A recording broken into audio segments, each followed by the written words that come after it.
High guys, welcome back to the channel to our new video. আজকে আমি তোমাদের সাথে একটা ঠিক করেছি রেসিপি শেয়ার করব, সেটা হচ্ছে পনির মশালা, মানে আমার স্টাইলে বানানো। তো তাহলে চলো বেশি আর কথা না বাড়িয়ে রেসিপিটাই চলে যাই। তো এখানে আমি নিয়েছি 500 গ্রামের মতো পনির নিয়েছি, আর এটাকে আমি আমার যেরকম সাইজ দরকার সেই অনুযায়ী আমি কেটে নিয়েছি। তো আমার না কাঁচা পনিরের টেস্টটা একদম ভালো লাগে না, তো আমি প্রেফার করি এটাকে একটু হালকা তেলে ফ্রাই করে নেওয়াটা। ফ্রাইং প্যানে তেল গরম করতে দিয়েছি, এবার সবার ফার্স্টে পনিরগুলোকে ভেজে নেব। খুব একটা বেশি ভাজার দরকার নেই, হালকা করে ভাজলেই হবে, কাঁচা গন্ধটা চলে যাবে সেই অনুযায়ী। এইরকম ভাবে হালকা লাল করে ভেজেছি পনিরগুলোকে। এখানে রয়েছে 3টে বড় সাইজের পেঁয়াজকে আমি বেটে নিয়েছি। পেঁয়াজটাকে একটু লাল লাল করে ভেজে নেব। আছে হাফ চামচ আদা বাটা আর হাফ চামচ রসুন বাটা, মানে ওই আদা বাটা রসুন বাটা মিলিয়ে এরকম 1 চামচের মতো হবে।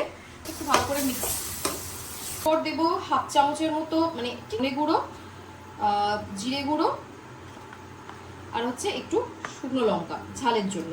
কালারের জন্য দেবো কাশ্মীরি লাল লঙ্কা। এটাকে ভালো করে মিক্স করে নেব।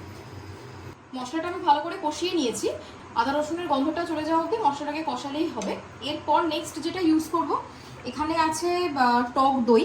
আর আমি টক দইয়ের মধ্যে না একটু চিনি ইউজ করাটা বেশি পছন্দ করি। আমার পনির একটু মিষ্টি মিষ্টি বেশি পছন্দ। আর টক দই যখন দেবে গ্যাসের ফ্লেমটা একটু লো রাখবে। এটাকে ভালো করে মিক্সিং করে দেবে। 1 চামচের মতো চালমগজ আর 1 চামচের মতো কাজু আছে, তোমরা পনিরের পরিমাণ অনুযায়ী দেবে। এটাকে আমি আধ ঘন্টা ভিজিয়ে রেখেছিলাম, এবার এটাকে বেটে নেব। তো দইটা দেওয়াতে মশলাটা থেকে তেল বেরিয়ে গেছে। এইবার এই মশলাটার মধ্যে আগে যে তোমাদের দেখালাম কাজু বাদাম আর চালমগজ যেটা আমি বেটে এনেছিলাম, এই বাটাটা দিয়ে দেবো এর মধ্যে। এই মশলাটাকেও অনেকক্ষণ ধরে কষতে হবে, আর মশলা যত বেশি কষবে তত বেশি খাবারের টেস্টটা ভালো আসে।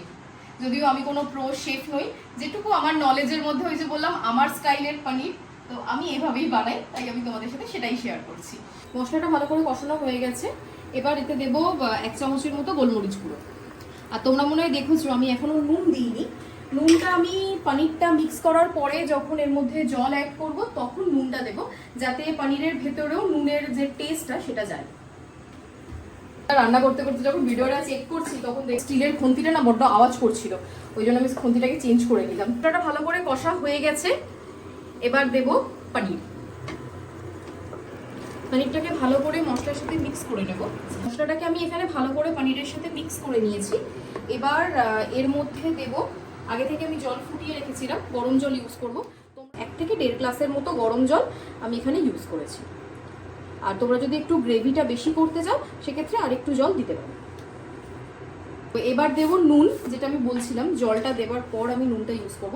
নুন তো অবশ্যই স্বাদ মতো মিক্স করে নেবো এটাকে। আর এবার এই পনিরটাকে একটু ফুটতে দিতে হবে। তো জলটা দিয়েছি, 10 মিনিট হয়ে গিয়েছে। আমুলের ফ্রেশ ক্রিম, আর সব থেকে বেশি টেস্টে যে এফেক্টটা পড়বে সেটা এই ক্রিমটা দেওয়ার পরেই, ওই যে একটা ক্রিমি ফ্লেভার পনিরের থাকে সেইটা পাবো। আর ক্রিমটা নিজের যতটা ইচ্ছা ততটা ঢালো, যত ক্রিম দেবে তত টেস্ট বাড়বে। আমি ওই 3 থেকে 4 চামচের মতো দিলাম। এবার একটু টেস্ট করে দেখি।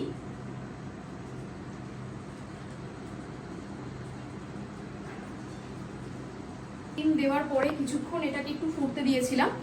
এবার লাস্টে দেব কাসুরি মেথি। কাসুরি মেথিটা দেওয়ার পর আরো 5 মিনিটের মতো ফোটাবে, তারপরেই রেডি হয়ে যাবে পনির মশালা আমার স্টাইলে। কাসুরি মেথি দিয়ে দিয়েছি, এবার আমি পনিরটা নামিয়ে নেব। নামানোর আগে অল্প করে গরম মশলা এতে অ্যাড করে দেবো।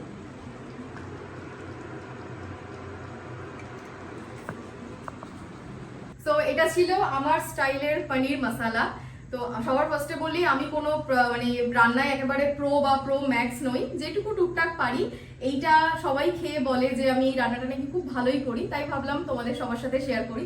তো তোমরা অবশ্যই আমাকে কমেন্ট করে জানিও কেমন হয়েছে, মানে তোমাদের ভিডিওটা আর কি কেমন লেগেছে। যদি ভালো লাগে তাহলে একটা লাইক করে দিও, আর পেজটাকে ফলো করো। থ্যাংক ইউ সো মাচ এতক্ষণ ধরে দেখার জন্য। তোমরা যদি আরো নতুন নতুন এরকম কোনো ভিডিও দেখতে চাও তাহলে অবশ্যই আমাকে জানিও। তাহলে চলো আজকের মতো টাটা, দেখা হবে আবার অন্য কোনো ব্লগে।